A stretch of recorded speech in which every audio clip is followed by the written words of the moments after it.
असम विधानसभा के महोदय, माननीय मुख्यमंत्री महोदय एवं इस गरिमामयी सदन के आदरणीय सदस्यगण, असम विधानसभा की 16वीं विधानसभा के प्रथम सत्र को संबोधित करते हुए अत्यंत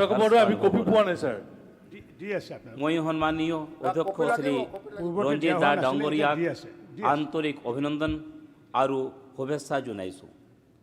তেওঁ দীৰ্ঘদিনীয়া অভিজ্ঞতা আৰু জনকল্যাণৰ স্বাৰ্থত এই সদনৰ গৰিমা আৰু ঐতিহ্যক বজাই ৰাখিব, এয়া মোৰ দৃঢ় বিশ্বাস। মই অসমৰ সন্মানীয় মুখ্যমন্ত্ৰী ডক্টৰ হিমন্ত বিশ্ব শৰ্মা দেৱক পুনৰবাৰ মুখ্যমন্ত্ৰীৰ দায়িত্ব গ্ৰহণ কৰাৰ বাবে আন্তৰিক অভিনন্দন আৰু শুভকামনা জনাইছোঁ। বিগত 5 বছৰত তেখেতৰ সবল নেতৃত্ব আৰু সাহসে জনতাৰ বিশ্বাস আৰু সমৰ্থন অৰ্জন কৰিছে। আমাৰ অসমখনক প্ৰগতি আৰু সমৃদ্ধিৰ পথত আৰু অধিক আগুৱাই লৈ যোৱাৰ বাবে তেখেতলৈ অশেষ শুভকামনা যাচিছোঁ। মই এই সদনৰ নৱ নিৰ্বাচিত সন্মানীয় সদস্য সকলক অভিনন্দন আৰু শুভেচ্ছা জ্ঞাপন কৰিছোঁ। মোৰ দৃঢ় বিশ্বাস যে সমাজৰ সকলো শ্ৰেণীৰ ৰাইজৰ বাবে বিশেষকৈ দৰিদ্ৰ আৰু বঞ্চিতসকলৰ সেৱাৰ সংকল্পৰে আপোনালোক কাম কৰি যাব। माननीय सदस्यगण, इस अवसर पर मैं अपने संबोधन की शुरुआत ऋग्वेद के एक प्रेरक श्लोक से करना चाहता हूँ। संगच्छध्वम संबद्धध्वम सम अमनासी जानताम देवा भागम यथा पूर्वे संजनाना उपासते। अर्थात साथ चलें, साथ बोलें और अपने मन को एकता एवं समरसता से जोड़ें। यह श्लोक हमें स्मरण कराता है प्रगति और समृद्धि तभी संभव है जब हम साझा उद्देश्य, पारस्परिक सम्मान और सामूहिक संकल्प के साथ कार्य करें। हमें यह मतभेदों से ऊपर उठकर असम के प्रत्येक नागरिक के कल्याण, शांति और आकांक्षाओं के प्रति स्वयं को समर्पित करने का आह्वान करता है। माननीय सदस्यगण, भारत में चुनाव लोकतंत्र की बुनियाद है। स्वतंत्रता प्राप्ति के बाद असम में पहला चुनाव 27 मार्च 1952 को आयोजित किया गया था। पिछले 7 दशकों से अधिक समय तक राज्य और राष्ट्र की जनता तथा लोकतांत्रिक संस्थाओं ने मिलकर इस आधारशिला को सुरक्षित एवं सुदृढ़ किया है। हाल ही में संपन्न असम विधानसभा चुनाव इस लोकतांत्रिक यात्रा में एक ऐतिहासिक पड़ाव के रूप में स्मरण किया जाएगा। वास्तव में यह चुनाव लोकतंत्र का उत्सव बन गया। 85.96% का अभूतपूर्व मतदान और राष्ट्रीय जनतांत्रिक गठबंधन के पक्ष में स्पष्ट एवं व्यापक जनादेश लोकतांत्रिक शासन व्यवस्था में जनता के विश्वास का प्रमाण है। मैं भारत निर्वाचन आयोग, राज्य प्रशासन, सुरक्षा बलों और सबसे बढ़कर असम की जनता को शांतिपूर्ण सफल चुनाव संपन्न कराने के लिए बधाई देता हूँ। मैं लोकतांत्रिक संस्थाओं में पुनः विश्वास करने के लिए भी जनता के प्रति आभार व्यक्त करता हूँ। यह जनादेश निरंतरता के पक्ष में स्पष्ट समर्थन है। वर्ष 2014 से माननीय प्रधानमंत्री श्री नरेंद्र मोदी जी के नेतृत्व में जनता लगातार राष्ट्रीय जनतांत्रिक गठबंधन के दृष्टिकोण और शासन का समर्थन कर रही है। इस चुनाव में पूर्व निर्वाचन प्रबंधन ने 126 में से अभूतपूर्व 102 सीटें प्राप्त की, जो सरकार के प्रति जनता के अपार समर्थन को दर्शाता है। यह जनादेश पिछले 10 वर्षों में अपनाई गई शांति, आर्थिक स्थिरता और समावेशी विकास की नीतियों के प्रति जन समर्थन का प्रतिबिंब है।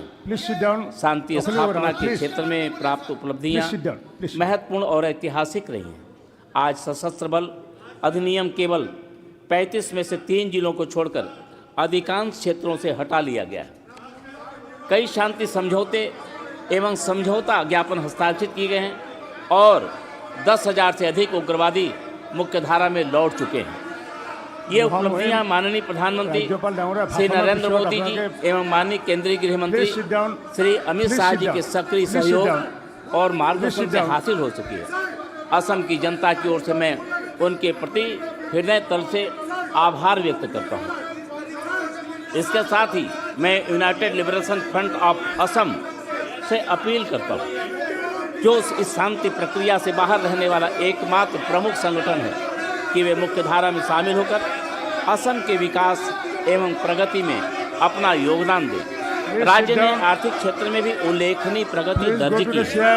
पिछले 5 वर्षों में असम का सकल राज्य घरेलू उत्पाद लगभग 16% की वार्षिक चक्रवृद्धि विकास दर से बढ़ा है। असम वर्ष 2028-29 तक 10 लाख करोड़ रुपए की अर्थव्यवस्था बनने की दिशा में तेजी से अग्रसर है। वर्तमान मूल्यों पर प्रति व्यक्ति आय पिछले कुछ वर्षों में 2 गुना से अधिक हो गई।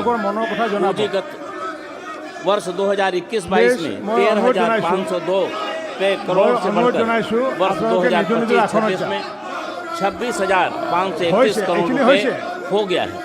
महत्वपूर्ण बात यह है कि निवेश में इस बड़ी वृद्धि के बावजूद राज्य ने ऋण GSDP को अनुपात को 25% से नीचे बनाए रखा, जो अनुमत 32% से की सीमा के भीतर है।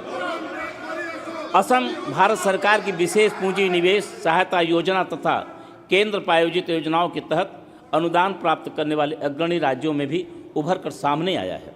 राज्य में क्रेडिट डिपॉजिट अनुपात 48% से बढ़कर 72% हो गया है, जो बढ़ती आर्थिक गतिविधियों और वित्तीय समावेशन को दर्शाता है।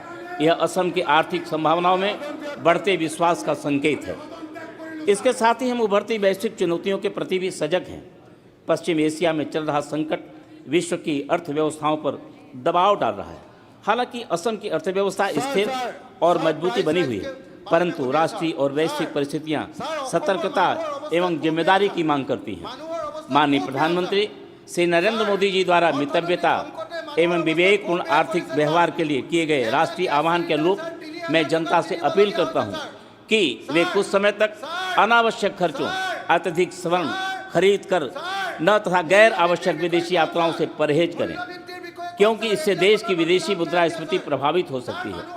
सामूहिक जिम्मेदारी और विवेकपूर्ण आर्थिक आचरण इस चुनौतीपूर्ण समय में राष्ट्र को सशक्त बनाएगा। माननीय सदस्यगण, पड़ोसी देश से होने वाले अवैध घुसपैठ लंबे समय से असम और राष्ट्र दोनों के लिए गंभीर चिंता का विषय बने हैं।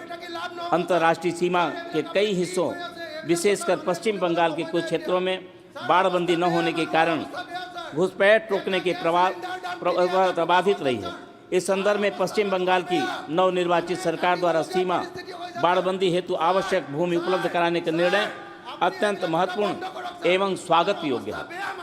इससे भारत बांग्लादेश के शेष हिस्सों में बाड़बंदी कार्य को तेजी मिलेगी।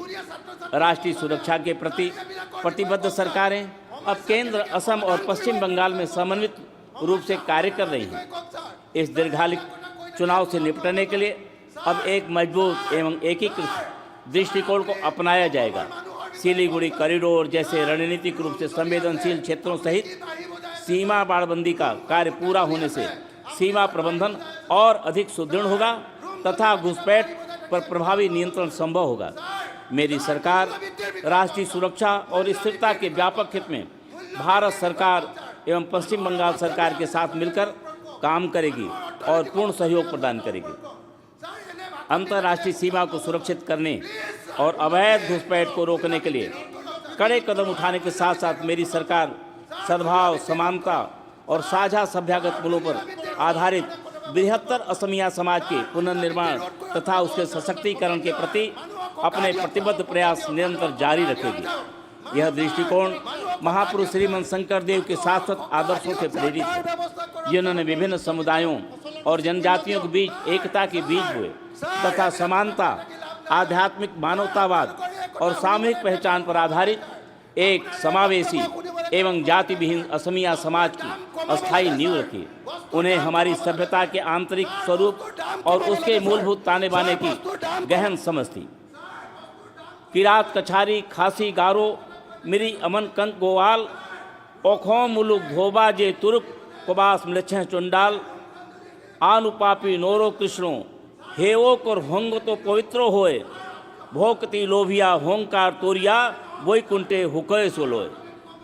ये अमर वचन उस शाश्वत एकता और आध्यात्मिकता के संदेश को अभिव्यक्त करते हैं, जो असम के सभी समुदाय और जाति समूहों को एक व्यापक असमिया समाज के सूत्र में बांधते हैं। इस महान दृष्टि से प्रेरित होकर मेरी सरकार सामाजिक सद्भाव और सांस्कृतिक एकीकरण को और अधिक सुदृढ़ करने के साथ साथ असम के लोगों की भाषाई, सांस्कृतिक और सामाजिक पहचान दृढ़तापूर्वक रक्षा हेतु निरंतर कार्य करती रहेगी। यह प्रयास महापुरुष श्रीमंत शंकरदेव महापुरुष, श्री माधवदेव महापुरुष, दामोदर देव तथा अन्य दूरदर्शी समाज सुधारकों द्वारा स्थापित अस्थायी सांस्कृतिक और आध्यात्मिक मूल्यों से सतत प्रेरणा प्राप्त करता रहेगा। मेरी सरकार राज्य के स्वदेशी लोगों एवं जनजातीय समुदायों के अधिकारों, परंपराओं, भूमि और विरासत की रक्षा आत्मरोइख्या देख रोइखा जुई डाक पोरे होन्मुख खेई डाको तोई जाप दे पोरी होई पोरो पोटब्यो रोड, अंबिकागिरी राय चौधरी जी ने कहा। जनजाति बेल्ट एवं ब्लॉकों की सुरक्षा, सामुदायिक भूमि अधिकारों का संरक्षण और स्वदेशी समुदायों के लिए संवैधानिक सुरक्षा उपाय शासन की प्राथमिकताओं में शामिल रहेंगे। असम की सभ्यतागत मूल्यों, सांस्कृतिक विविधता एवं समन्वित पहचान को संरक्षित करने वाली संस्थाओं को और अधिक सशक्त बनाया जाएगा। इस दिशा में माननीय मुख्यमंत्री डॉक्टर हेमंत बिश्व शर्मा जी की अध्यक्षता में आयोजित राज्य मंत्रिमंडल की बैठक में समान नागरिक संहिता से संबंधित प्रस्ताव को स्वीकृति प्रदान की गई है। मुझे प्रसन्नता है कि सरकार ने वर्तमान सत्र में ही इस विधेयक को प्रस्तुत करने का निर्णय लिया है। यह सामाजिक सद्भाव, न्यायिक, लैंगिक समानता और आधुनिक प्रगतिशील समाज को सुदृढ़ करने की दिशा में एक महत्वपूर्ण कदम होगा। माननीय सदस्यगण, जनता से प्राप्त व्यापक जनादेश और पिछले 5 वर्षों की उपलब्धियों के आधार पर मेरी सरकार ने अगले 5 वर्षों के लिए एक स्पष्ट दृष्टिकोण तैयार किया है। इस दृष्टिकोण का मुख्य केंद्र असम के युवाओं के लिए बड़े पैमाने पर रोजगार के अवसर सृजित करना होगा। मेरी सरकार यह सुनिश्चित करने के लिए प्रतिबद्ध है कि राज्य के युवा असम की प्रगति और समृद्धि में सक्रिय भागीदारी बने। मेरी सरकार यह सुनिश्चित करने के लिए भी समान रूप से प्रतिबद्ध है कि असम के प्रत्येक युवा को राज्य के विकास में योगदान देने और उपयुक्त रोजगार प्राप्त करने का अवसर मिले। जनता के व्यापक समर्थन से स्वीकृत संकल्प पत्र में किए गए वादों के अनुरूप पहली कैबिनेट बैठक में राज्य में 2 लाख रोजगार के अवसर सृजित करने का भी निर्णय लिया गया है। मेरी सरकार अर्थव्यवस्था के सभी क्षेत्रों में संतुलित एवं तीव्र विकास को आगे बढ़ाएगी। इसमें कृषि, दुर्लभ खनिजों का खनन, विनिर्माण, सुपर क्रिटिकल तापीय ऊर्जा, पंप स्टोरेज परियोजनाएं तथा अन्य उभरते उद्योग शामिल हैं। अंतरिक्ष रक्षा, विनिर्माण और उन्नत प्रौद्योगिकियों सहित उदयमान क्षेत्रों और अत्याधुनिक तकनीकों पर विशेष बल दिया जाएगा।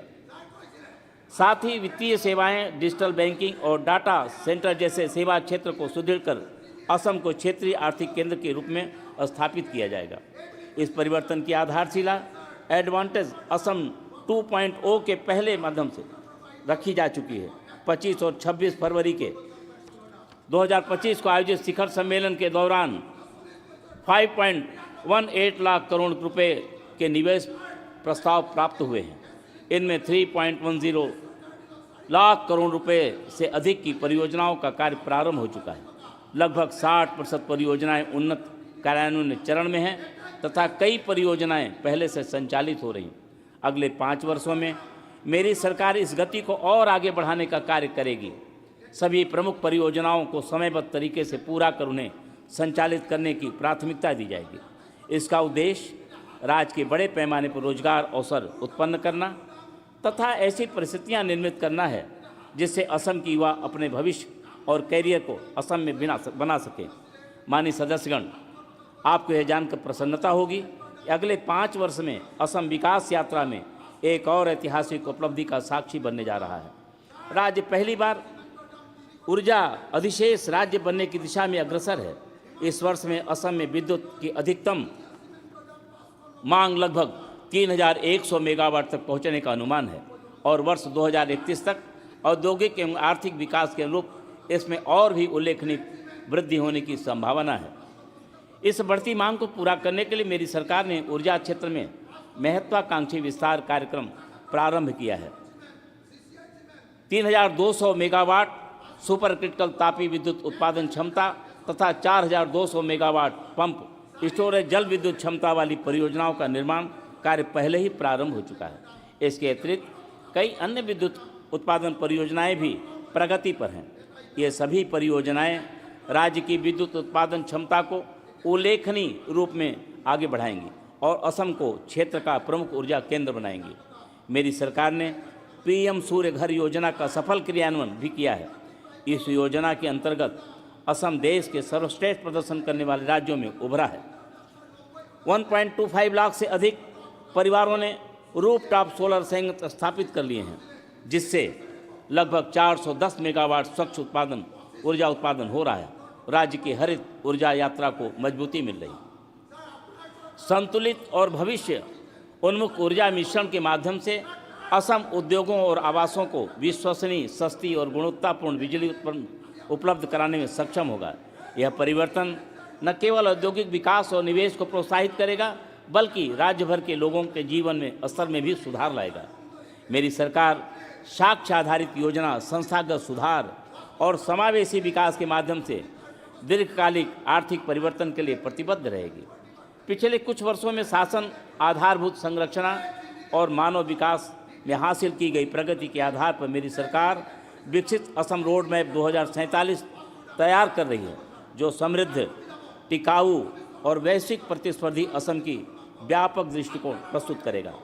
अगले 5 वर्षों में डेटा आधारित शासन, जिला स्तरीय योजना और परिणाम आधारित नीतिगत हस्तक्षेपों पर विशेष बल दिया जाएगा।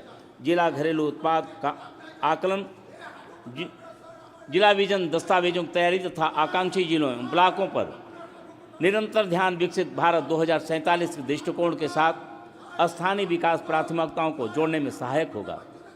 सूचित नीति निर्माण और वास्तविक समय की निगरानी को और मजबूत करने के लिए मेरी सरकार नीति आयोग के सहयोग से राज्य डेटा विश्लेषण पोर्टल तथा विकसित असम स्ट्रेटेजिक रूम जैसे उन्नत डिजिटल शासन प्रणालियां स्थापित करने का प्रस्ताव रखती। ये पहले तेज निर्णय निर्माण, बेहतर योजना क्रियान्वयन और विकास की प्रभावी समीक्षा में सहायक होगी।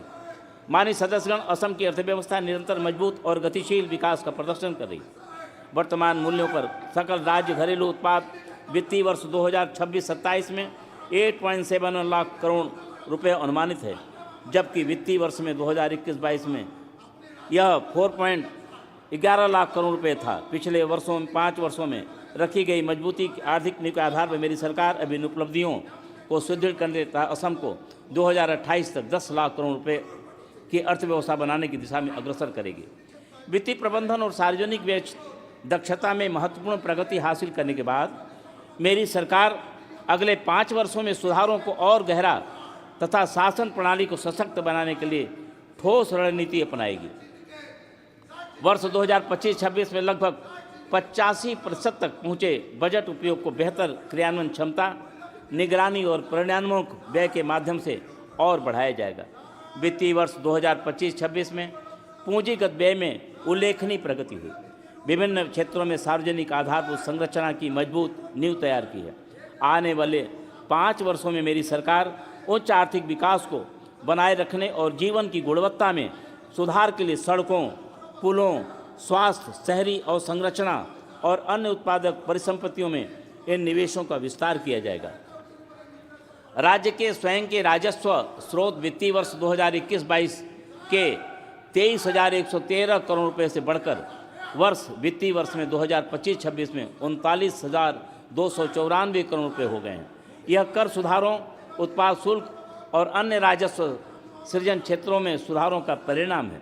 मेरी सरकार आंतरिक संसाधन जुटाने तथा दुर्लभ खनिज, अधिशेष विद्युत उत्पादन और अन्य उभरती क्षेत्रों के माध्यम से नए राजस्व स्रोत विकसित करने का कार्य जारी रखेगी। सरकार पारदर्शी प्रशासन, वैज्ञानिक अन्वेषण और सतत खान पद्धतियों के माध्यम से असम की खनिज क्षमता को विकसित करने पर ध्यान केंद्रित कर रही है। पिछले कुछ वर्षों में खनन क्षेत्र में महत्वपूर्ण सुधार, चूना पत्थर खदानों की सफल नीलामी और रिकॉर्ड रॉयल्टी संग्रह ने औद्योगिक विकास और राजस्व वृद्धि की मजबूत नींव तैयार की है। अगले 5 वर्षों में आधुनिक प्रौद्योगिकी आधारित और पर्यावरण के अनुकूल खनन प्रणाली के विकास पर विशेष बल दिया जाएगा। निवेश, रोजगार और राज्य के बढ़ाने तथा महत्वपूर्ण और दुर्लभ खनिजों को खोज, पारदर्शी नीलामी प्रणाली तथा खनिज ब्लॉकों के शीघ्र संचालन पर विशेष ध्यान दिया जाएगा। खनिज निष्कर्षण और परिवहन की निगरानी एवं विनियमन को मजबूती करने के लिए एकीकृत खान एवं खनिज प्रबंध प्रणाली लागू की जाएगी। खनन कार्यों में पारदर्शिता, दक्षता और स्थिरता लाने के लिए कृत्रिम बुद्धिमत्ता, मशीन लर्निंग, ड्रोन आधारित निगरानी और डिजिटल ट्रैकिंग जैसी उन्नत तकनीकों का उपयोग किया जाएगा। इन पहलों से खनन क्षेत्र औद्योगिकीकरण, रोजगार सृजन और आंतरिक संसाधनों जुटाने का प्रमुख माध्यम बनेगा। साथ ही पर्यावरणीय संतुलन और सतत विकास भी सुनिश्चित होगा। उत्पाद शुल्क विभाग पारदर्शिता बढ़ाने, अनुपालन में सुधार करने, अवैध व्यापार पर अंकुश लगाने और राजस्व को बढ़ाने के लिए लाइसेंस और अनुमतियां जारी करने के लिए निर्बाध, पारदर्शी और प्रौद्योगिकी संचालित प्रणालियों के माध्यम से उत्पाद शुल्क प्रशासन का आधुनिकीकरण करेगा। मेरी सरकार पारंपरिक पेय पदार्थों को औपचारिक रूप देने, नियमित करने और बढ़ावा देने के लिए एक स्वदेशी पेय नीति शुरू करने की योजना बना रही है। पिछले 5 वर्षों में सार्वजनिक वित्त प्रबंधन में एंड टू एंड डिजिटलीकरण, प्रत्यक्ष लाभ अंतरण, आधार आधारित सत्यापन और एकीकृत कल्याण वितरण प्लेटफॉर्म जैसे महत्वपूर्ण सुधार किए गए हैं। अगले चरण में लाभार्थियों तक समयबद्ध, लक्षित और पारदर्शी लाभ पहुंचाने पर विशेष ध्यान दिया जाएगा। बाह्य सहायता प्राप्त परियोजनाएं, ग्रामीण अवसंरचना विकास निधि, शहरी अवसंरचना विकास निधि और अन्य संस्थागत वित्तीय तंत्रों ने असम में विकास कार्यों को गति देने में महत्वपूर्ण भूमिका निभाई। इस अनुभव के आधार पर मेरी सरकार बुनियादी ढांचे के निर्माण और दीर्घकालिक आर्थिक विकास को गति देने के लिए 16वें वित्त आयोग की अवधि के दौरान वित्त पोषण चैनल के माध्यम से पर्याप्त निवेश हासिल करने का प्रयास करेगी। असम में क्रेडिट डिपॉजिट अनुपात में उल्लेखनीय सुधार हुआ है। आने वाले वर्षों में मेरी सरकार इस राष्ट्रीय औसत से ऊपर ले जाने के लिए कृषि, MSME, स्टार्टअप उद्यमियों और स्वरोजगार क्षेत्रों में संस्थागत ऋण सहायता का विस्तार करके इसे राष्ट्रीय औसत से काफ़ी ऊपर ले जाने की दिशा में काम करेगी। अरुणोदय 3.0 जो अब लगभग 40 लाख लाभार्थी परिवारों को कवर करता है, राज्य में सबसे बड़े सामाजिक सहायता योजनाओं में से एक नंबर उभरा है। पहले से निर्मित मजबूत कल्याणकारी ढांचे के आधार पर मेरी सरकार सामाजिक सुरक्षा को अधिक उत्तरदायी, पारदर्शी और प्रभावी बनाने के लिए प्रौद्योगिकी सक्षम वितरण प्रणालियों और लाभार्थी प्रबंधन तंत्र को और मजबूत करेगी। चाय उद्योग असम की अर्थव्यवस्था का एक महत्वपूर्ण स्तंभ बना हुआ है। असम चाय उद्योग विशेष प्रोत्साहन योजना के तहत ऑर्थोडॉक्स और विशेषता वाली चाय के लिए लक्षित सहायता के उत्साहजनक परिणाम मिले हैं, जिसमें वित्तीय वर्ष 2025-26 के दौरान ऑर्थोडॉक्स चाय के निर्यात में 40 मिलियन किलोग्राम की भारी वृद्धि शामिल है। अगले 5 वर्षों में मेरी सरकार असम को प्रीमियम ऑर्थोडॉक्स चाय के वैश्विक केंद्र के रूप में स्थापित करने की दिशा में काम करेगी, जिसका लक्ष्य कुल चाय निर्यात में ऑर्थोडॉक्स चाय का हिस्सा बढ़कर लगभग आधा करना है। सरकारी कर्मचारियों के लिए आपून घर, आपून वाहन, अभिनंदन और बीमा सहायता योजनाओं जैसी कल्याणकारी पहलों ने कर्मचारियों और उनके परिवारों को सार्थक सहायता प्रदान की है। इन पहलों को आगे बढ़ाते हुए मेरी सरकार संतुलित और राजकोषीय रूप में स्थायी तरीके से कर्मचारी कल्याण उपायों को मजबूत करना जारी रखेगी। असम को भारत के पूर्वी प्रवेश द्वार और पूर्वोत्तर के एक प्रमुख विकास इंजन के रूप में बदलने के लिए मेरी सरकार 5 लाख करोड़ के निवेश दृष्टिकोण के साथ असोम गति शक्ति मास्टर प्लान को लागू करने का प्रस्ताव करती है। अगले 5 वर्ष पूरे राज्य में कनेक्टिविटी, लॉजिस्टिक्स, शहर बुनियाद ढांचे और आर्थिक गलियारों में बड़े निवेश के माध्यम से असम के रणनीतिक लाभों को मजबूत करने पर ध्यान केंद्रित करेंगे। राजकोषीय स्थिरता और सार्वजनिक सेवा वितरण प्रणालियों को मजबूत करने के व्यापक उद्देश्य के अनुसार मेरी सरकार द्वारा भविष्य के वेतन संशोधन और कर्मचारी कल्याण से संबंधित उपयुक्त उपायों पर भी विचार किया जाएगा। माननीय सदस्यगण, मेरी सरकार असम के लोगों, विशेष रूप से राज्य के जनजाति, आदिवासी, स्वदेशी और अन्य संरक्षित समुदायों की पहचान, भूमि अधिकार, सुरक्षा और संवैधानिक हितों की रक्षा के लिए दृढ़ता से प्रतिबद्ध है। हाल के वर्षों में किए गए निर्णायक उपायों के आधार पर अगले 5 वर्ष स्वदेशी अधिकारों और जनसांख्यिकी सुरक्षा के संरक्षण के लिए कानूनी और प्रशासनिक ढांचे को और मजबूत करने पर ध्यान केंद्रित करेंगे। अवैध प्रवासियों की पहचान, उन्हें वापस भेजने में तेजी लाने के लिए प्रवासी असम अधिनियम 1950 के कार्यान्वयन के लिए प्रभावी कदम उठाए जाएंगे। मेरी सरकार राज्य की जनसांख्यिकी संतुलन और सामाजिक सांस्कृतिक स्वरूप की रक्षा के लिए वैध और निरंतर उपाय जारी रखेगी। मेरी सरकार लक्षित विकास पहलों और उन्नत बुनियादी ढांचे के माध्यम से सीमावर्ती क्षेत्रों में रहने वाले समुदायों को सामाजिक आर्थिक स्थितियों और जीवन स्तर में सुधार के लिए प्रतिबद्ध है। भारत बांग्लादेश और भारत भूटान सीमाओं पर रणनीतिक रूप में महत्वपूर्ण 140 सीमावर्ती गांवों को कवर करने वाले वाइब्रेंट विलेज प्रोग्राम सेकेंड के तहत चल रहे प्रयासों को आगे बढ़ाते हुए मेरी सरकार सीमा सद्भावना कार्यक्रमों, सीमा दर्शन पहलों, ग्रामीण आजीविका को बढ़ाने देने के लिए स्मार्ट मार्केट हब की स्थापना, अंतर्राज्यीय सीमा क्षेत्रों में 24 पुस्तकालयों के निर्माण तथा बेहतर बुनियादी ढांचे, नागरिक सुविधाओं, डिजिटल कनेक्टिविटी और सार्वजनिक सेवाओं के साथ साथ सीमावर्ती गांवों को स्मार्ट मॉडल गांव के रूप में विकसित करने के सीमावर्ती क्षेत्रों को और मजबूत करेगी, जिससे सीमावर्ती समुदायों का समावेशी विकास, लचीलापन और राज्य के विकास पथ के साथ मजबूत एकीकरण सुनिश्चित होगा। मेरी सरकार समान नागरिक संहिता के अधिनियम कार्यान्वयन की दिशा में भी कार्य करेगी। इस प्रकार की जनजाति, आदिवासी एवं स्वदेशी समुदायों के पारंपरिक अधिकारों, प्रथाओं और सामाजिक संस्थाओं का पूर्ण संरक्षण सुनिश्चित हो। इसका उद्देश्य समानता एवं न्याय सुनिश्चित करना होगा। साथ ही असम के स्वदेशी समाज की विशिष्ट सांस्कृतिक विरासत और पारंपरिक व्यवस्थाओं का संरक्षण भी किया जाएगा। स्वदेशी भूमि पर अवैध अतिक्रमण, संगठित सीमा पर मवेशी तस्करी और सामाजिक सद्भाव, सार्वजनिक व्यवस्था और कानून सम्मत शासन के लिए हानिकारक अन्य गतिविधियों को रोकने के लिए एक विधायी और प्रशासनिक उपायों को मजबूत किया जाना जारी रहेगा। संवेदनशील युवाओं को चरमपंथी प्रभावों से बचाने और संवैधानिक मूल्यों, सामाजिक एकजुटता और राष्ट्रीय एकता को बढ़ावा देने के लिए एक समर्पित काउंटर रेडिकलाइजेशन सेल भी स्थापित किया जाएगा। सरकार नागरिक सुरक्षा, महिला सुरक्षा, शांति और सार्वजनिक व्यवस्था बनाए रखने को सर्वोच्च प्राथमिकता देती है। हाल के वर्षों में पुलिसिंग और आंतरिक सुरक्षा में किए गए महत्वपूर्ण सुधारों के आधार पर अगला चरण आधुनिकीकरण, सामुदायिक भागीदारी और प्रौद्योगिकी सक्षम पुलिसिंग प्रणालियों पर ध्यान केंद्रित करेगा। महिला पुलिस थानों, महिला हेल्प डेस्क, पिंक पेट्रोलिंग और 24/7 महिला सुरक्षा हेल्पलाइन के माध्यम से महिला केंद्रित पुलिसिंग पहलों को और मजबूत किया जाएगा। एक समर्पित एंटी नारकोटिक्स टास्क फोर्स और निशा मुक्त अखोम अभियान के विस्तार के माध्यम से नशीले पदार्थों के खिलाफ लड़ाई को तेज किया जाएगा। मेरी सरकार राज्य भर में अस्थायी शांति और स्थिरता सुनिश्चित करने के लिए आत्मसमर्पण करने वाले कैडरों के पुनर्वास, कौशल विकास और सामाजिक आर्थिक एकीकरण के उपायों के साथ साथ विभिन्न शांति समझौतों के निरंतर कार्यान्वयन को जारी रखेगी। सरकार असम के स्वतंत्रता सेनानियों द्वारा दिए गए बलिदानों के प्रति अपनी गहरा सम्मान भी दोहराती है और राष्ट्र के प्रति उनके अमूल्य योगदान की मान्यता में उनके वंशजों के लिए विशेष कल्याणकारी उपाय करेगी।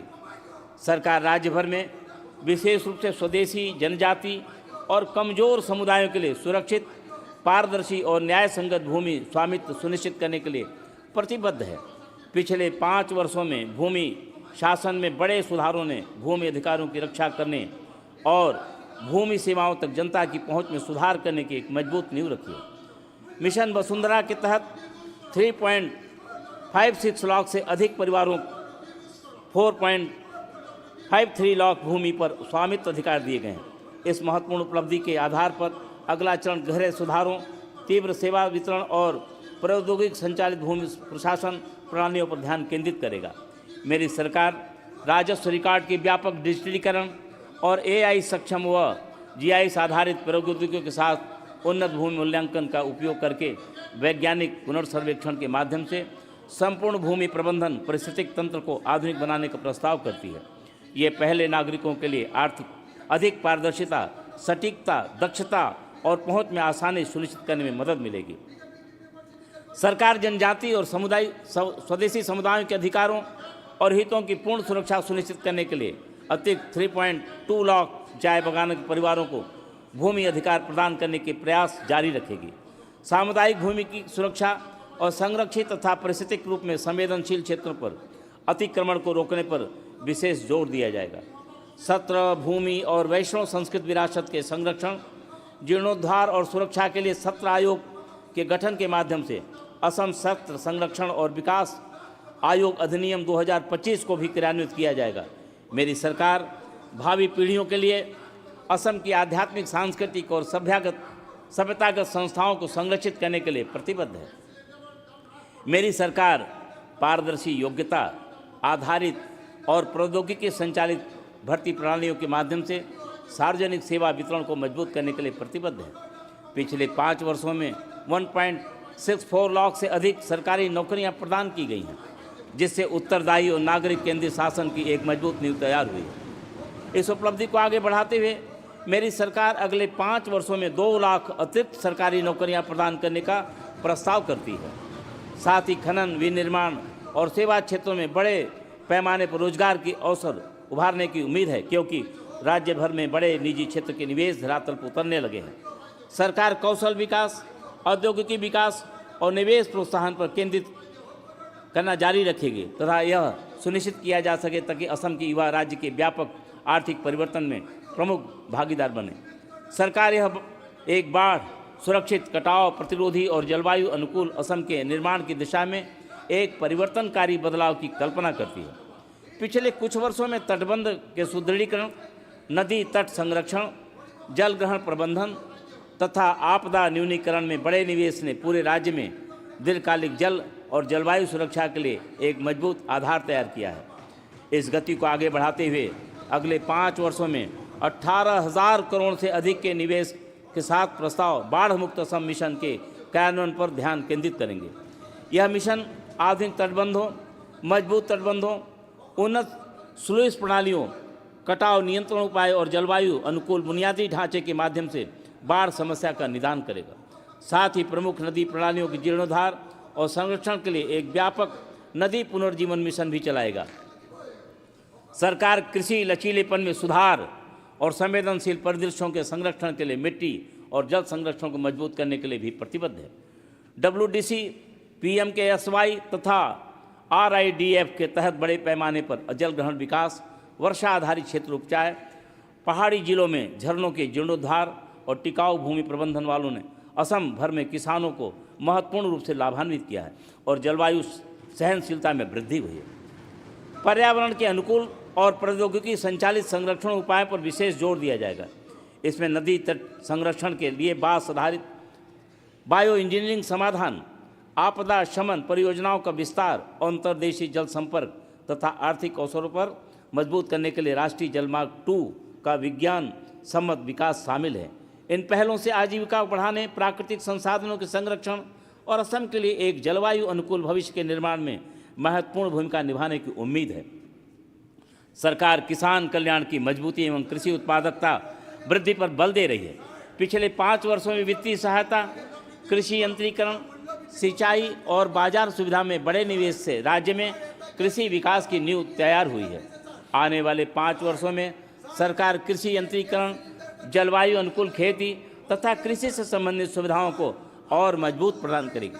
प्रधानमंत्री फसल बीमा योजना का दायरा बढ़ाया जा रहा है, जबकि मुख्यमंत्री कृषि हजूली योजना के तहत योग्य किसानों को प्रतिवर्ष 11,000 रुपये की सहायता दी जाएगी तथा धान, मक्का और सरसों पर MSP सहायता तथा FPO और FPC को मजबूत करने से ग्रामीण आय में वृद्धि होगी। डिजिटल कृषि मिशन, डिजिटल किसान पहचान पत्र और प्राकृतिक खेती को बढ़ावा देकर असम में आधुनिक कृषि की नींव रखी जा रही है। असम कृषि उन्नयन अभियान, एग्रोवोल्टाइक खेती, वैज्ञानिक बहुफसली खेती और डिजिटल कृषि उत्कृष्टता केंद्र जैसी पहलें उत्पादकता बाजार को पहुंच को मजबूती प्रदान करेगी। सरकार असम की सिंचाई व्यवस्था को जलवायु अनुकूल और टिकाऊ बनाने के लिए प्रतिबद्ध है। AI, GIS, remote sensing, lidar mapping और स्कैडा जैसी आधुनिक तकनीकों का उपयोग सिंचाई विस्तार और जल संसाधनों के बेहतर प्रबंधन के लिए किया जाएगा। मत्स्य क्षेत्र में असम ने उल्लेखनीय प्रगति की है। वर्ष 2025-26 में मछली उत्पादन 33% से बढ़कर के 5.54 लाख मीट्रिक टन हो गया है। सरकार वैज्ञानिक मत्स्य पालन, आर्द्र भूमि के बेहतर उपयोग और मजबूत मत्स्य संरचना के माध्यम से उत्पादन को 10 लाख मीट्रिक टन तक बढ़ाने का लक्ष्य रखती है। हैचरी, कोल्ड चेन, एकीकृत मछली लैंडिंग केंद्र और AI आधारित मछली बाजार जैसी परियोजनाओं को मजबूत किया जा रहा है। सरकार मत्स्य उद्यमिता, महिलाओं की भागीदारी और मत्स्य पर्यटन को बढ़ावा देगी और दीर्घकालिक विकास के लिए असम मत्स्य एवं जलीय कृषि नीति 2026-31 लागू करेगी। सरकार दुग्ध उत्पादन में आत्मनिर्भरता प्राप्त करने के लिए भी प्रतिबद्ध है। राष्ट्रीय डेयरी विकास बोर्ड के सहयोग से दूध उत्पादन को 63.5 लाख लीटर प्रतिदिन से बढ़ा करके 57 लाख लीटर प्रतिदिन लक्ष्य किया गया है। डेयरी, पोल्ट्री, सूअर पालन, बकरी पालन को बढ़ावा देकर ग्रामीण आजीविका को मजबूत किया जाएगा। सहकार से समृद्धि के दृष्टिकोण के तहत सरकार क्षेत्र को समावेशी विकास और सामुदायिक आर्थिक प्रगति महत्वपूर्ण आधार बनाया जाएगा। अगले 5 वर्ष में सहकारी संस्थाओं के आधुनिकीकरण, तकनीकी एकीकरण और विस्तार पर विशेष ध्यान दिया जाएगा। एक गांव एक सहकारी समिति, युवाओं द्वारा संयुक्त सहकारी खेती और पैक्स के माध्यम से ऋण सहायता जैसी योजनाओं का विस्तार किया जाएगा।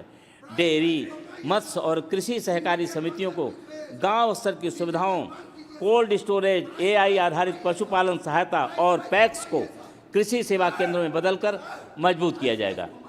महिला नेतृत्व वाली सहकारी समितियों, सहकारी बैंकिंग तथा इको टूरिज्म, परिवहन और होम स्टे आधारित सहकारी समितियों को बढ़ावा देकर राज्य में आत्मनिर्भर और समावेशी सहकारी व्यवस्था को विकसित किया जाएगा। पंचायत एवं ग्रामीण विकास विभाग मजबूत स्थानीय शासन, सतत आजीविका, महिला सशक्तिकरण तथा तकनीक पर आधारित जन सेवाओं के माध्यम से समृद्ध, समावेशी, सशक्त और आत्मनिर्भर ग्रामीण असम के निर्माण के लिए प्रतिबद्ध है। पिछले कुछ वर्षों में ग्रामीण आवास, रोजगार सृजन, डिजिटल शासन और सामुदायिक विकास से जुड़ी प्रमुख पहलों ने राज्य में समग्र ग्रामीण परिवर्तन की मजबूत नींव तैयार की है। इस प्रगति को आगे बढ़ाते हुए अगले 5 वर्षों में ग्रामीण असम में जीवन स्तर और आर्थिक अवसरों को बेहतर बनाने हेतु पंचवर्षीय कार्य योजना ASRLM विजन 2031 के तेज क्रियान्वयन पर ध्यान दिया जाएगा। प्रधानमंत्री आवास योजना ग्रामीण के अंतर्गत 7.2 लाख से अधिक ग्रामीण आवासों का निर्माण पेयजल स्वच्छता, LPG, बिजली और सौर ऊर्जा सुविधाओं के साथ प्रमुख प्राथमिकता बना रहेगा। संतुलित और समावेशी विकास सुनिश्चित करने के लिए चाय बागान क्षेत्रों, 4 चापोरी इलाकों, दूरस्थ गांवों और कमज़ोर वर्गों पर विशेष ध्यान दिया जाएगा। सरकार समन्वित विकास मॉडल और रोजगार सृजन कार्यक्रमों के माध्यम से सतत आजीविका और ग्रामीण अवसंरचना को भी मजबूत कर रही है। आगामी विकसित भारत गारंटी फॉर रोजगार एवं आजीविका मिशन ग्रामीण आजीविका, अस्थायी परिसंपत्तियों के निर्माण और आर्थिक अवसरों और सशक्त करेगा। मत्स्य पालन, डेयरी, सुअर पालन, बागवानी, बांस, शहद और उत्पादन और कृषि आधारित उद्योगों जैसी एकीकृत आजीविका गतिविधियों के साथ साथ अमृत सरोवरों और जलवायु अनुकूल सामुदायिक परिसंपत्तियों के विकास से ग्रामीण आय और पर्यावरणीय स्थिरता में उल्लेखनीय सुधार होने की संभावना है। डिजिटल ग्राम पंचायतों, नवीनीकरणीय ऊर्जा के उपयोग और महिला नेतृत्व वाले ग्रामीण उद्यमों पर भी विशेष बल दिया जाएगा। ये इस गवर्नेंस प्रणालियों के विस्तार, AI आधारित निगरानी, ऑनलाइन नागरिक सेवाएं और डिजिटलकृत सामाजिक सुरक्षा सेवाएं जमीनी स्तर पर कार्यकुशलता और जवाबदेही को बढ़ाएंगी। साथ ही असम राज्य ग्रामीण आजीविका मिशन विजन 2031 के अंतर्गत स्वयं सहायता समूह आधारित उद्यम, ओखोमी ग्रामीण मार्ट, वित्तीय समावेशन और लखपति बाईदेव जैसे पहले महिलाओं के सशक्तिकरण और ग्रामीण उद्यमिता को और मजबूत करेंगी। सरकार स्वस्थ, कुशल और भविष्य के लिए तैयार असम के निर्माण हेतु स्वस्थ सेवाओं, चिकित्सा, शिक्षा और गुणवत्तापूर्ण शिक्षा को मजबूत करने के लिए प्रतिबद्ध है। पिछले कुछ वर्षों में स्वास्थ्य संरचना, चिकित्सा संस्थानों, विद्यालयों और डिजिटल शिक्षा में निरंतर निवेश में राज्य में मानव संसाधन विकास की मजबूत नींव तैयार हुई है। स्वास्थ्य संकेतकों में उल्लेखनीय प्रगति हुई है। असम में मातृ मृत्यु दर 195 से घटकर 110 और शिशु मृत्यु दर 36 से घटकर 30 हो गई है। इस प्रगति को आगे बढ़ाते हुए अगले 5 वर्षों में मातृ एवं शिशु स्वास्थ्य सेवाओं के विस्तार, सार्वभौमिक टीकाकरण तथा असम शिशु सुरक्षा अभियान जैसी पहलों के माध्यम से कमजोर क्षेत्रों में लक्षित हस्तक्षेप पर ध्यान दिया जाएगा।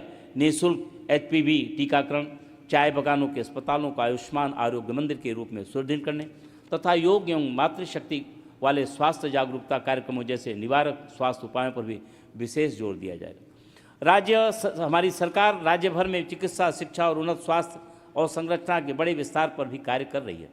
असम में मेडिकल कॉलेजों की संख्या 7 से बढ़ाकर 14 कर दी गई है, जबकि कई जिलों में नए संस्थान और सुपर स्पेशलिटी अस्पताल विकसित किए जा रहे हैं। गुवाहाटी मेडिकल कॉलेज के पुनर्विकास, प्राग ज्योतिषपुर मेडिकल कॉलेज की स्थापना और विशेष स्वास्थ्य सेवाओं के विस्तार से अगले 5 वर्षों में स्वास्थ्य सेवाओं की पहुंच और मजबूत होगी। नवाचार आधारित स्वास्थ्य सेवाओं और तकनीक आधारित चिकित्सा प्रणालियों पर विशेष ध्यान दिया जाए।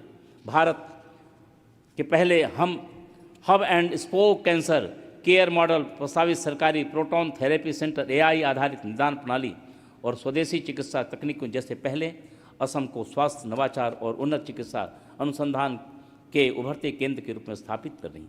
सरकार आधुनिक अवसंरचना, गुणवत्तापूर्ण शिक्षा और भविष्य उन्मुख कौशल के विकास माध्यम से विद्यालयी एवं उच्च शिक्षा में परिवर्तन लाने के लिए प्रतिबद्ध है। डिजिटल शिक्षा और शैक्षिक अवसंरचना में हालिया सुधारों को आगे बढ़ाते हुए अगले चरण में मुख्यमंत्री मॉडल स्कूल योजना के अंतर्गत 1000 माध्यमिक विद्यालयों को उन्नत तथा स्टेम शिक्षा पर विशेष ध्यान देते हुए एक एजुकेशन सिटी के विकास पर फोकस किया जाएगा। विद्यार्थियों के भविष्य के अवसरों और कैरियर के लिए तैयार करने हेतु कौशल आधारित शिक्षा, व्यावसायिक प्रशिक्षण, डिजिटल साक्षरता, आलोचनात्मक चिंतन और छात्र शिक्षक अनुपात में सुधार पर अधिक जोर दिया जाएगा। उच्च शिक्षा, राष्ट्रीय शिक्षा नीति के अनुरूप स्टेम संस्थानों पर पारिस्थितिक तंत्र, उद्योग, अकादमिक सहयोग और वैश्विक स्तर के शैक्षणिक कार्यक्रमों को मजबूत किया जाएगा। कौशल उन्मुख पाठ्यक्रम, विदेशी भाषाओं का समावेश, रोजगार आधारित कार्यक्रम और अंतर्राष्ट्रीय शैक्षणिक साझेदारियां असम की शिक्षा व्यवस्था को और सशक्त बनाएंगी। राज्य के युवाओं को तेजी से बदलती और आपस में जुड़ी दुनिया में नेतृत्व करने के लिए तैयार करेगी। मेरी सरकार बेहतर पोषण, स्वास्थ्य सेवाओं, खाद्य सुरक्षा और सामाजिक सुरक्षा प्रणालियों के माध्यम से महिला एवं बाल कल्याण को सशक्त बनाने के लिए प्रतिबद्ध है। पिछले कुछ वर्षों में आंगनबाड़ी सेवाओं, मातृ स्वास्थ्य, पोषण सहायता जैसे विभिन्न कल्याणकारी योजनाओं राज्य में समावेशी विकास में मजबूती प्रदान की है।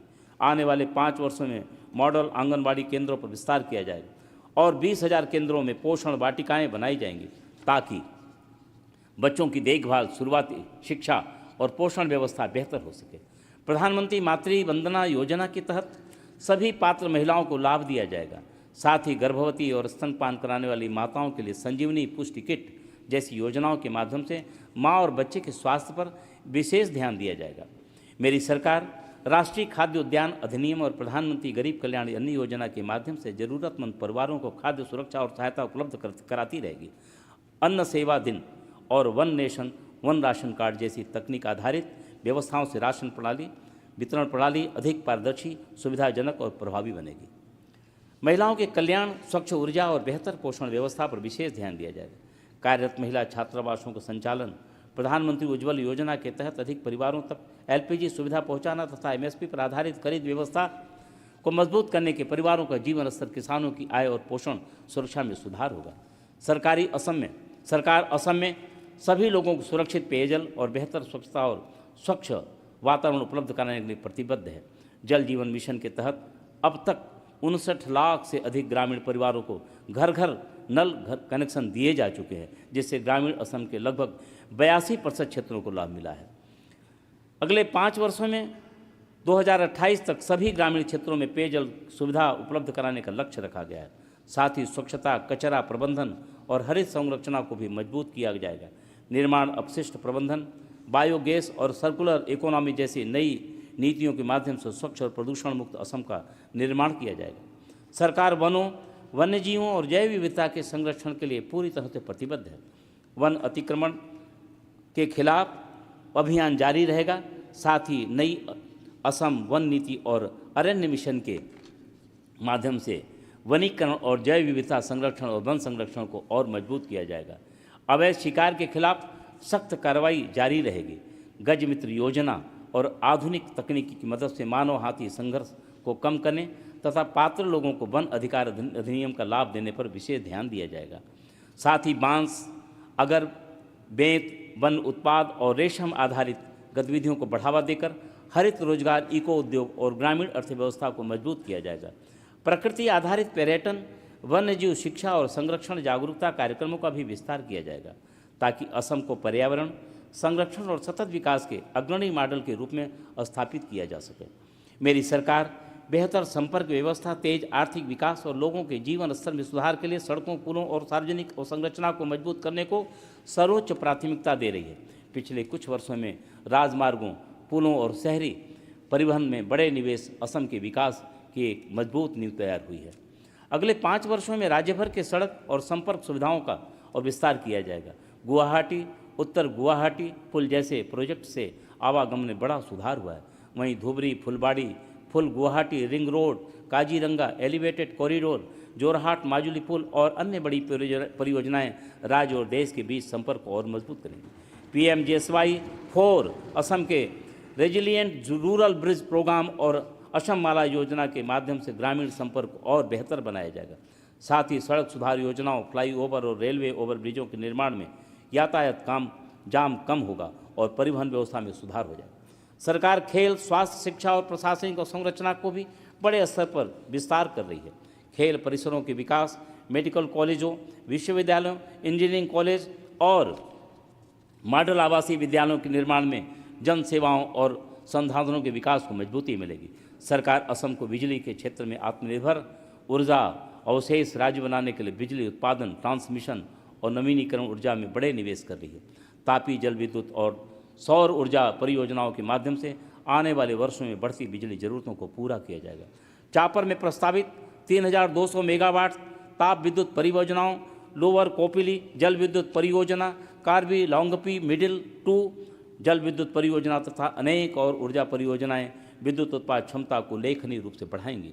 साथ ही PM सूर्य घर मुफ्त बिजली योजना के अंतर्गत रूट फॉर सोलर विस्तार आने वाले वर्षों में असम को स्वच्छ, सस्ती और सतत ऊर्जा की दिशा में तेजी से आगे बढ़ाएगा।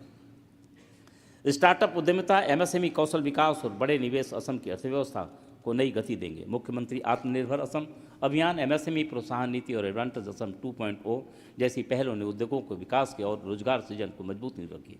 अगले 5 वर्षों में नवाचार, स्टार्टअप, विनिर्माण और स्वरोजगार को बढ़ावा देने पर विशेष ध्यान दिया जाएगा। मुख्यमंत्री अक्षय योजना, इनोवेशन सेल और असम स्टार्टअप समिट जैसी पहले स्टार्टअप व्यवस्था को मजबूत करेंगी। हरित तकनीकी, बायो प्लास्टिक और भविष्य उन्मुख उद्योगों को भी बढ़ावा दिया जाएगा। सरकार उद्योगों की ज़रूरतों के अनुसार युवाओं को कौशल प्रशिक्षण देकर भविष्य के कार्यबल तैयार कर रही है। Assam school, university, skill development mission और आधुनिक ITI इस दिशा में महत्वपूर्ण भूमिका निभा रहे हैं। आने वाले समय में व्यावसायिक शिक्षा, तकनीकी प्रशिक्षण और वैश्विक रोजगार अवसरों पर जोर दिया जाएगा। स्किल जनगणना स्कूलों, व्यावसायिक शिक्षा, मैरीटाइम स्किल सेंटर और सामुदायिक कौशल केंद्र युवाओं को रोजगार के लिए बेहतर तैयार करेंगे। CM फ्लाइट और गारुडा जैसे योजनाओं का भी विस्तार किया जाएगा। उद्यमिता और स्वरोजगार को असम की विकास नीति का मुख्य आधार बनाया जाएगा। आत्मनिर्भर असम अभियान, जीवन प्रेरणा योजना, निजुत सिपनी और लखपति बाईदेव जैसे योजनाएं युवाओं, महिलाओं और कारीगरों को आत्मनिर्भर बनाने में मदद करेंगी। सरकार औद्योगिकी शहरों के विकास, आर्थिक क्षेत्रों, लॉजिस्टिक और भूमि बैंक विकसित कर बड़े निवेश आकर्षित करने पर जोर दे रही है। टाटा सेमीकंडक्टर परियोजना, नमरूप अमोनिया यूरिया परियोजना और नुमालीगढ़ रिफाइनरी विस्तार जैसी परियोजनाएं असम के औद्योगिक विकास को नई दिशा देंगी। चाय, बांस, जूट, हस्तशिल्प और अन्य पारंपरिक उद्योगों को आधुनिक तकनीक, ब्रांडिंग और बाजार से जोड़कर मजबूत किया जाएगा। साथ ही एथेनॉल, पेट्रोकेमिकल, रक्षा विनिर्माण और कृषि आधारित उद्योगों को भी बढ़ावा दिया जाएगा। एक्ट ईस्ट नीति के तहत असम को पूर्वोत्तर भारत के विकास केंद्र और दक्षिण पूर्व एशिया के प्रवेश द्वार के रूप में विकसित किया जाएगा। व्यापार, लॉजिस्टिक और अंतर्राष्ट्रीय सहयोग को मजबूत किया जाएगा।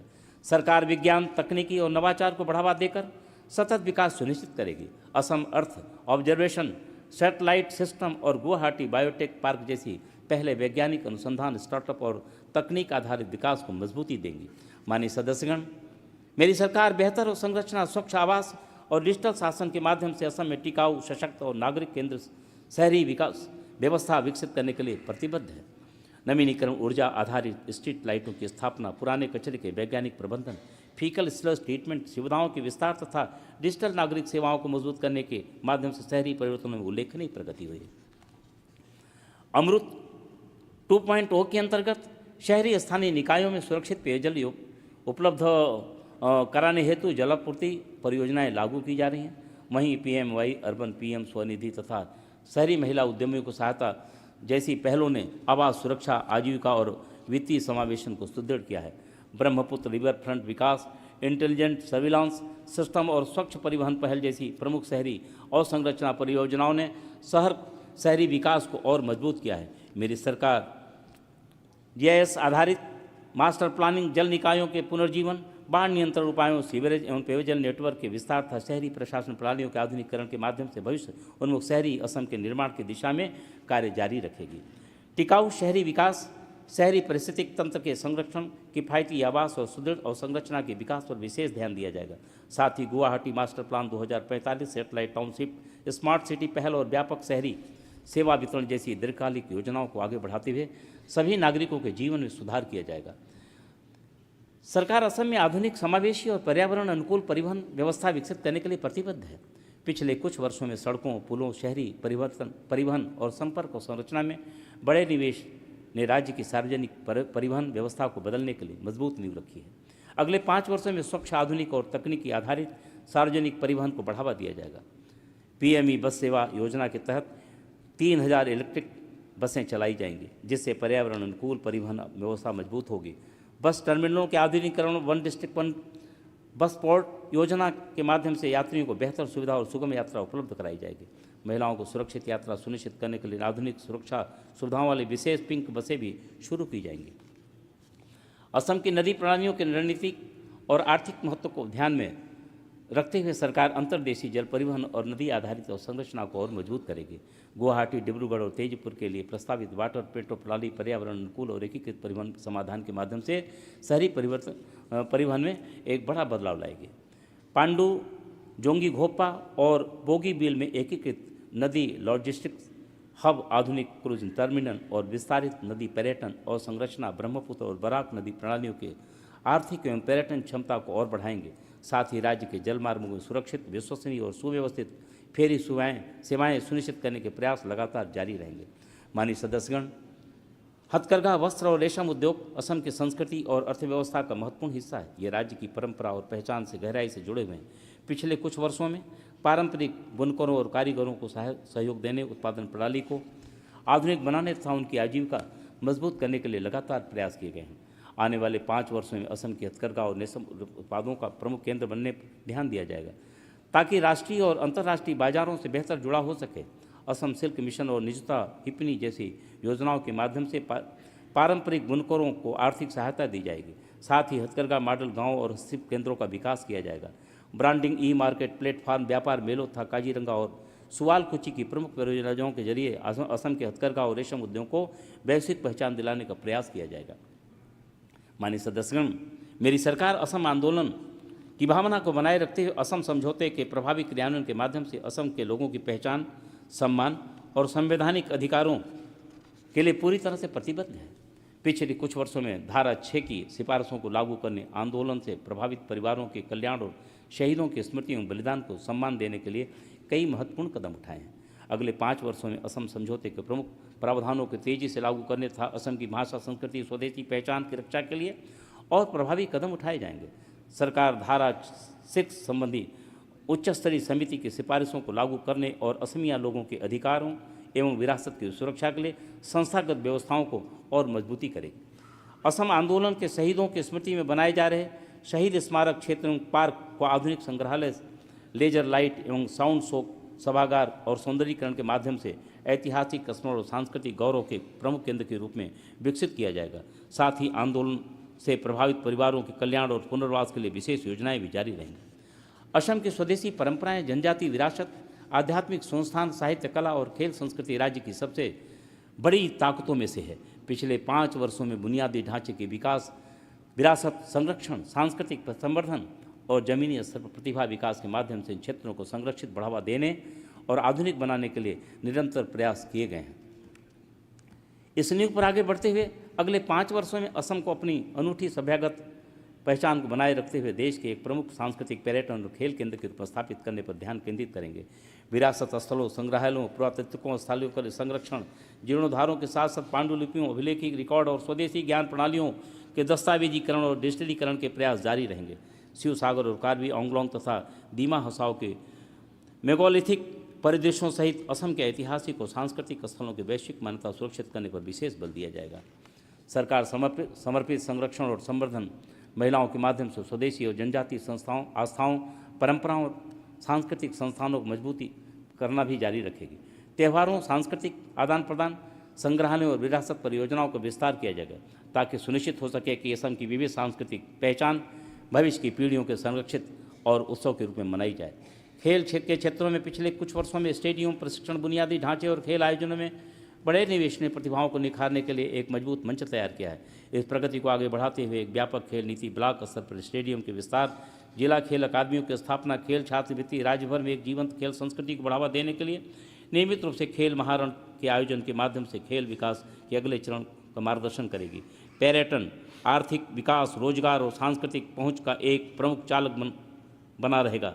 धार्मिक, पर्यावरण और सांस्कृतिक पर्यटन में हालिया में प्रगति को आगे बढ़ाते हुए अगले 5 वर्षों में बौद्ध सर्किट को मजबूत करने, अमर अलोही ग्रामीण होम स्टे पहल का विस्तार करने और असम को आध्यात्मिक, सांस्कृतिक और आयोजन आधारित पर्यटन के लिए एक प्रमुख गंतव्य के रूप में बढ़ावा देने पर केंद्रित किया जाएगा। कंसर्ट पर्यटन, हेरिटेज सर्किट और समुदाय आधारित पर्यटन पहले से आजीविका को और मजबूती मिलेगी तथा राष्ट्रीय एवं वैश्विक स्तर पर असम की एक दृश्यता बढ़ेगी। सरकार असम के सांस्कृतिक उद्योगों, सिनेमा, संगीत, साहित्य और रचनात्मक कलाओं को बढ़ावा देने पर भी ध्यान केंद्रित करना जारी रखेगी। प्रस्तावित असम ऐतिह्य संग्रहालय, अंतर्राष्ट्रीय सांस्कृतिक उत्सव, असमिया सिनेमा के प्रचार, डिजिटल सांस्कृतिक मंचों और कलाकार कल्याण प्रणालियों को मजबूत करने जैसे पहल असम की कलात्मक और सांस्कृतिक उत्कृष्टता को व्यापक राष्ट्रीय और अंतर्राष्ट्रीय दशकों तक पहुंचाने में मदद करेगी। दिसंबर 2024 में बराक घाटी के विकास विभाग का गठन कछार, हैलाकांडी और श्री भूमि के जिलों के क्षेत्र में विशिष्ट और त्वरित विकास के प्रति सरकार की मजबूत प्रतिबद्धता को दर्शाता है। सिलचर में बराक घाटी सचिवालय की स्थापना के नए क्षेत्र में अत्यधिक समन्वित योजना, केंद्रीय शासन और विकासात्मक पहलों के तेजी से कार्यान्वयन की नींव रखी है। दशकों तथा बराक घाटी ने अपनी अपार सामाजिक, आर्थिक एवं सांस्कृतिक महत्ता के बावजूद उपेक्षा तथा अपर्याप्त विकासात्मक ध्यान की भावना को अनुभव किया है। इस दीर्घकालिक चिंता का समाधान करते हुए वर्तमान सरकार ने क्षेत्र के असंतुलित, समावेशी एवं तीव्र विकास केंद्रित तथा क्षेत्र विशिष्ट पहलों के माध्यम से अपने दृढ़ प्रतिबद्धता को पुनः स्थापित किया है। दिसंबर 2024 में बराक घाटी विकास विभाग की स्थापना कछार, हैलाकांदी और श्री भूमि जिले के समग्र योजनाबद्ध विकास की दिशा में एक महत्वपूर्ण संस्थागत पहल सिद्ध हुई है। इस प्रयास को और अधिक सुदृढ़ करते हुए सिलचर में बराक घाटी सचिवालय की स्थापना ने उत्तरदायी एवं जन केंद्रित शासन व्यवस्था को नई गति प्रदान की है। इसके माध्यम से प्रशासनिक समन्वय को सशक्त बनाने, क्षेत्रीय आवश्यकताओं के अनुरूप केंद्र नीति निर्माण सुनिश्चित करने तथा विकासात्मक परियोजनाओं को प्रभावी एवं त्वरित क्रियान्वयन के लिए एक मजबूत संस्थागत आधार तैयार हुआ है। यह पहल बराक घाटी के लोगों की आकांक्षाओं को नई ऊर्जा प्रदान करने के साथ साथ क्षेत्र को प्रगति, सुशासन और समावेशी विकास के एक नए युग की ओर अग्रसर कर रही है। मेरी सरकार का लक्ष्य सिलचर में एक महत्वपूर्ण, पूर्ण असम सचिवालय की उपस्थिति को क्रियाशील करना, श्री भूमि में एम्स का एक सैटेलाइट केंद्र स्थापित करना और डोलू में ग्रीनफील्ड हवाई अड्डे के विकास में भी तेजी लाना भी है। इन पहलों से कनेक्टिविटी, निवेश, स्वास्थ्य सेवा तक पहुंच और आर्थिक अवसरों में उल्लेखनीय वृद्धि होने की उम्मीद है, जिससे बराक घाटी का समावेशी और निरंतर विकास सुनिश्चित होगा। माननीय सदस्यगण, सरकार असम में सामाजिक और शैक्षणिक रूप से पिछड़े समुदायों के सामाजिक न्याय संगत प्रतिनिधित्व और समावेशी विकास को सुनिश्चित करने के लिए प्रतिबद्ध है। पिछले कुछ वर्षों में असम पिछड़ा वर्ग आयोग के माध्यम से विभिन्न समुदायों के लंबे समय से लंबित आकांक्षाओं को पूरा करने और संस्थागत तंत्र को मजबूत करने के लिए निरंतर प्रयास किए गए हैं। अगले 5 वर्षों ओबीसी और MOBC श्रेणियों के तहत पात्र समुदायों की मान्यता, समावेशन और कल्याण से संबंधित प्रक्रियाओं में तेजी लाने पर ध्यान केंद्रित करेंगे। असम पिछड़ा वर्ग आयोग की सिफारिशों के आधार पर केंद्रीय OBC सूची में कई समुदायों को शामिल करने, चाय तथा पूर्व चाय बागान समुदायों को MOBC का दर्जा देने की पहलों के माध्यम से भी पहले महत्वपूर्ण प्रगति हासिल की जा चुकी है। सरकार पिछड़े वर्गों की श्रेणियों में तहत में शामिल होने की मांग करने वाले विभिन्न समुदायों के लंबित दावे को समय पर भी जांच कर और निपटान की दिशा में काम करना जारी रखेगी। साथ ही समाज के पिछड़े और हाशिए पर रहने वाले वर्गों के शैक्षणिक अवसरों, कल्याणकारी उपायों, कौशल विकास और सामाजिक आर्थिक सशक्तिकरण तथा अधिक पहुंच सुनिश्चित करेगी। मेरी सरकार असम के सभी भौगोलिक क्षेत्रों और समुदायों में संतुलित, समावेशी एवं क्षेत्र विशिष्ट विकास को सुनिश्चित करने के प्रति निरंतर सजग और प्रतिबद्ध रहेगी। पिछले कुछ वर्षों में सरकार ने पहाड़ी क्षेत्रों में जनजाति बेल्टों, बोडोलैंड प्रादेशिक क्षेत्र तथा अल्पसंख्यक बहुल क्षेत्रों में केंद्रित हस्तक्षेपों के माध्यम से समावेशी, न्याय संगत एवं सहभागी विकास के प्रति अपनी अटूट प्रतिबद्धता का परिचय दिया है। सशक्त स्वायत्त परिषदों, विशेष विकास कार्यक्रमों तथा लक्षित कल्याणकारी पहलों के माध्यम से इस ऐतिहासिक में उपेक्षित क्षेत्र में अवसंरचना के आधुनिकीकरण, आजीविका के अवसरों के विस्तार, गुणवत्तापूर्ण शिक्षा एवं स्वास्थ्य सेवाओं तक बेहतर पहुंच तथा अधिक प्रभावी, पारदर्शी, उत्तरदायी प्रशासनिक व्यवस्था सुनिश्चित करने की दिशा में उल्लेखनीय प्रगति प्राप्त हुई है। मेरी सरकार का दृढ़ विश्वास है कि राज्य का समग्र विकास तभी संभव है जब समाज के प्रत्येक वर्ग और प्रत्येक क्षेत्र को समान अवसर, सम्मानजनक भागीदारी तथा विकास की मुख्य धारा से जोड़ने का सशक्त माध्यम प्राप्त हो। इस दृष्टिकोण के साथ सरकार सामाजिक न्याय, क्षेत्रीय संतुलन, सर्वसमावेशी प्रगति को आगे बढ़ाते हुए एक भारत श्रेष्ठ असम की भावना को और अधिक सुदृढ़ करने के लिए निरंतर कार्य करती रहेगी। हम हालिया प्रगति को आगे बढ़ाते हुए अगले 5 वर्ष मजबूत बुनियादी ढांचे, कनेक्टिविटी, स्वास्थ्य सेवा, शिक्षा और आजीविका पहलों के माध्यम से कॉर्बी आंगलोंग और दिमा हसाओं के त्वरित विकास पर केंद्रित करेगी। सतत आर्थिक विकास और जीवन के बेहतर सचिवालय का संचालन शामिल है से शासन तक पहुंच, कनेक्टिविटी और क्षेत्रीय समृद्धि में और सुधार होगा। सरकार शिक्षा, कौशल विकास, स्वास्थ्य सेवा, संस्कृति और आजीविका में केंद्रित हस्तक्षेपों के माध्यम से चाय जनजातियों और आदिवासी समुदायों के सामाजिक आर्थिक सशक्तिकरण पर ध्यान केंद्रित करना जारी रखेगी। छात्रवृत्तियाँ, सामुदायिक बुनियादी ढांचा, महिला केंद्रित कल्याणकारी पहल और चाय जनजाति की सांस्कृतिक विरासत का संरक्षण आने वाले वर्षों में विशेष प्राथमिकता दे दें। मैदानी इलाकों में अनुसूचित जनजातियों के कल्याण और सशक्तिकरण के लिए शैक्षिक अवसरों के विस्तार, आजीविका सृजन, वन अधिकार अधिनियमों के कार्यान्वयन और स्वायत्त परिषदों तथा विकास परिषदों को मजबूत करने के माध्यम से केंद्रित प्रयास जारी रहेंगे। समावेशी और सतत विकास सुनिश्चित करते हुए जनजातीय विरासत, पारंपरिक ज्ञान प्रणाली और स्वदेशी प्रथाओं को संरक्षित करने पर भी अधिक जोर दिया जाएगा। सरकार पारदर्शी और प्रौद्योगिकी संचालन माध्यम से शासन के माध्यम से अल्पसंख्यक समुदायों के समावेशी विकास के लिए समान रूप से प्रतिबद्ध है। कौशल विकास, छात्रवृत्ति, आजीविका सहायता, वक्फ संपत्तियों के संरक्षण और बेहतर तीर्थयात्रियों सुविधाओं को मजबूत करना जारी रखा जाएगा, जिसमें राज्य भर के गोरिया, मोरिया, देशी, जोल्हा और मैमल समुदाय सहित स्वदेशी अल्पसंख्यक समुदायों के सामाजिक आर्थिक उत्थान पर विशेष ध्यान दिया जाएगा। मेरी सरकार का दृढ़ विश्वास है कि एक मजबूत, स्वतंत्र और उत्तरदायी न्यायपालिका ही एक जीवंत लोकतंत्र की आधारशिला है तथा सुशासन सुनिश्चित करने के लिए ये समयबद्ध, पारदर्शी और सुलभ न्याय व्यवस्था अत्यंत आवश्यक है। माननीय गुवाहाटी उच्च न्यायालय के मार्गदर्शन एवं सहयोग से पिछले कुछ वर्षों में पूरे असम में न्यायिक संरचना के आधुनिकीकरण तथा प्रौद्योगिक सक्षम न्याय प्रणाली विकसित की दिशा में उल्लेखनीय प्रगति हुई है। इस आधार को आगे बढ़ाते अगले 5 वर्षों तक नागरिक केंद्रीय प्रौद्योगिकी संचालित न्यायिक पारिस्थितिक तंत्र के निर्माण पर ध्यान केंद्रित करेंगे। रंगमहल गुवाहाटी में अपनी तरह की एक पहली न्यायिक टाउनशिप के साथ नए न्यायालय भवन, आवासीय परिसर, कमज़ोर गवाहों के लिए सुविधाएं, कानून सहायता केंद्र और NDPS अदालतों सहित विशेष अदालतों के न्यायिक बुनियादी ढांचे को महत्वपूर्ण रूप से मजबूत करेगी और राज्य भर में न्याय तक पहुंचने में सुधार करेगी। मेरी सरकार न्याय वितरण को तीव्र, पारदर्शी और अधिक सुलभ बनाने के लिए ई-कोर्ट, वर्चुअल सुनवाई, ई-फाइलिंग, ऑनलाइन सेवाओं, AI सक्षम न्यायिक प्रणालियों को विस्तार करना जारी रखेगी। अदालती कार्रवाई की लाइव स्ट्रीमिंग, डिजिटल कैस्टेटिंग, निर्णयों को असमिया में AE सहायता प्राप्त अनुवाद और उन्नत डिजिटल प्लेटफॉर्म के एकीकरण जैसी प्रशासन पहलों से आने वाले वर्षों में असम प्रौद्योगिकी सक्षम न्यायिक प्रणाली में अग्रणी राज्यों में से एक के रूप में परिवर्तित होने की उम्मीद है। सरकार नागरिक पहुंच, जागरूकता सृजन और शासन में जनता की भागीदारी को सुनिश्चित करने के लिए प्रौद्योगिकी संचालित प्रणालियों को तेजी से लाभ उठा रही। वर्ष 2025-26 के दौरान प्रमुख प्रौद्योगिकी प्लेटफार्मों के सहयोग से सरकार की प्रमुख प्रमुख फ्लैगशिप योजनाओं को बढ़ावा देने के लिए नागरिक जुड़ाव में सुधार करने के लिए अग्रणी डिजिटल जनसंपर्क अभियान शुरू किए गए। इस पहल को आगे बढ़ाते हुए अगले 5 वर्षों उन्नत प्रौद्योगिकी सक्षम प्रणालियों के माध्यम से डिजिटल शासन संचार नीति, आउटरीच और नागरिक सुविधा को मजबूत करने पर ध्यान केंद्रित करेंगे।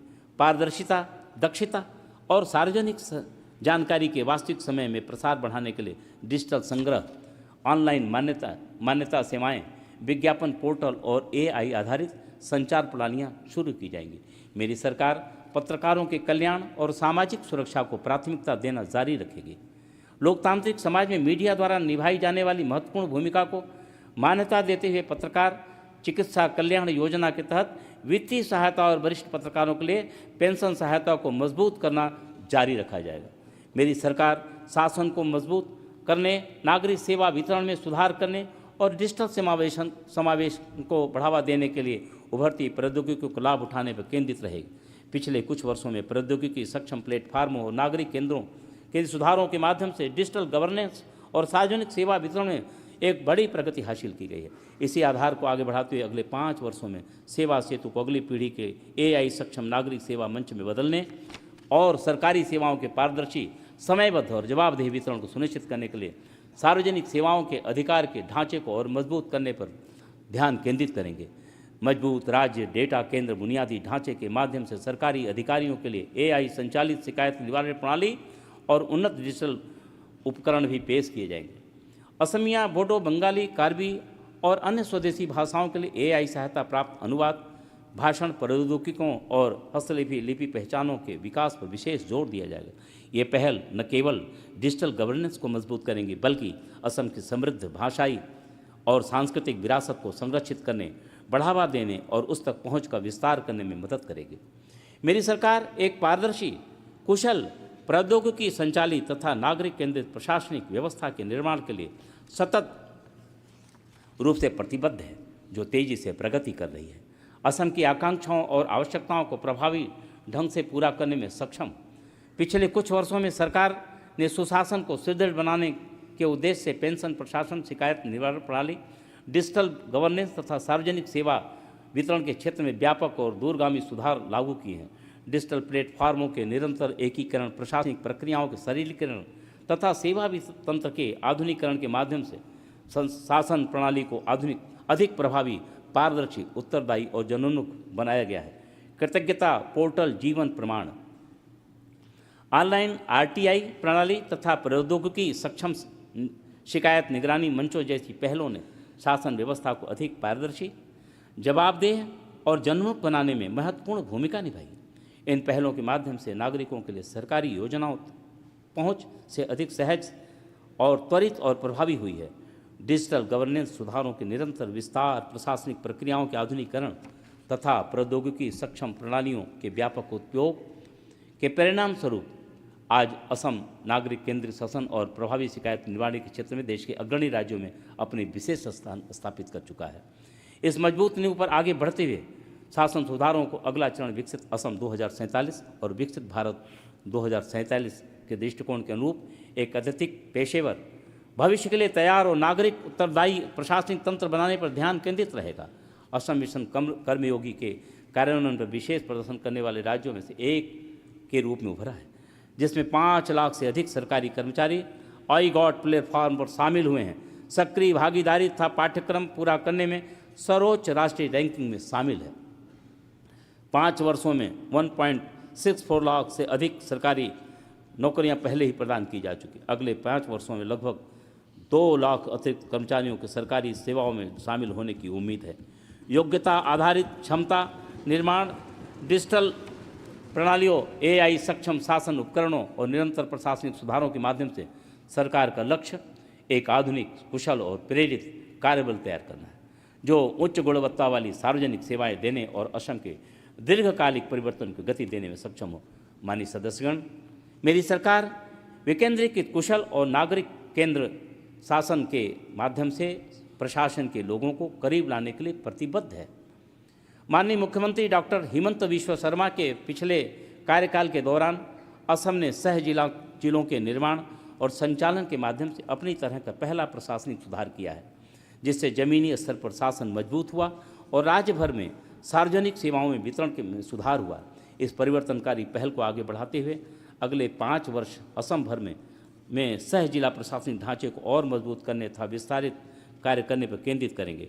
उन क्षेत्रों को छोड़कर जो छठी सूची, अनुसूची और बोडोलैंड क्षेत्र के अंतर्गत आते हैं, जहां अलग संवैधानिक और प्रशासनिक व्यवस्थाएं मजबूत हैं, इन संस्थानों को मजबूत बुनियादी ढांचे, जनशक्ति और डिजिटल गवर्नेंस प्रणालियों को सशक्त बनाया जाएगा, ताकि नागरिकों के घर तक सरकारी सेवाओं को तेजी से और अधिक सुलभ डिलीवरी सुनिश्चित किया जा सके। सरकार की परिकल्पना है कि मजबूत सह जिला प्रशासन जिला प्रशासकों को मैक्रो स्तर की योजना, विकास और शासन पर अधिक प्रभावी ढंग से ध्यान केंद्रित करने में सक्षम बनाए, जबकि क्षेत्र स्तर पर स्थानीय मुद्दों का त्वरित समाधान और बेहतर नागरिक जुड़ाव सुनिश्चित करेगा। स्वागत सतीर्थ 2.0 जैसी पहलों ने प्रौद्योगिकी सक्षम शासन सुधारों के माध्यम से उत्तरदायी प्रशासन और कर्मचारी कल्याण के प्रति सरकार की प्रतिबद्धता को पहले ही प्रदर्शित किया गया।